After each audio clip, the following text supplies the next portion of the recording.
Պարոն Փաշինյան, Ադրբեջանի փոխվարչապետի այսի շուրջ 3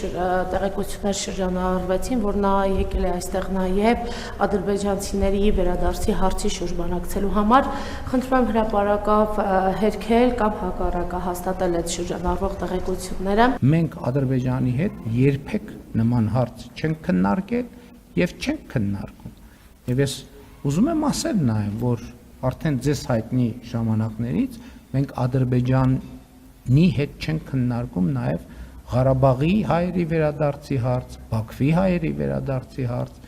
եւ մնացած տեղերի վերադարձի հայերի վերադարձի հարց, որովհետեւ ակնհայտորեն երկու ուղղությամբ էլ քննարկումները ունեն պրովոկատիվ ազդեցություն ընթացիկ քաղաքական իրավիճակի վրա եւ մեկը մյուսին կարող են եւ հաճախ այդպես էլ պատահում է թեժացնում են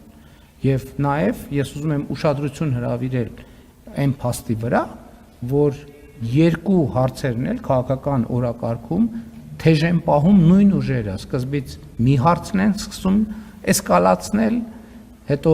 բավարար էֆեկտ չի ունենում իրանց համար երկրորդ հարցն են էսկալացնում այսինքն դա էժան ներքաղաքական շահարկում է եւ ոչ ավելի ընդ որում ես ուզում եմ ասել որ կա մարդիկ որ այդ թեմայով խոսում են բայց իրանք չեն հասկանում ինչի համար են խոսում եւ ինչ նպատակադրմամբ օրինակ կալուգացի օլիգարխը 100%-ով համոզված են որ չի հասկանում ինքը ինչ է ասում եւ ինչի համար է ասում իրեն հանձնարարում են ինքը ասում է ուրիշ որ ինքը չի հասկանում ինչի մասին է խոսում ինքը հարցերի փոխկապակցվածություններն էլ չի հասկանում դա էժան քաղաքական շահարկում է եւ ես հստակ պատասխանեցի ձեր հարցին որ մենք նման հարց երբեք չենք քննարկել երբեք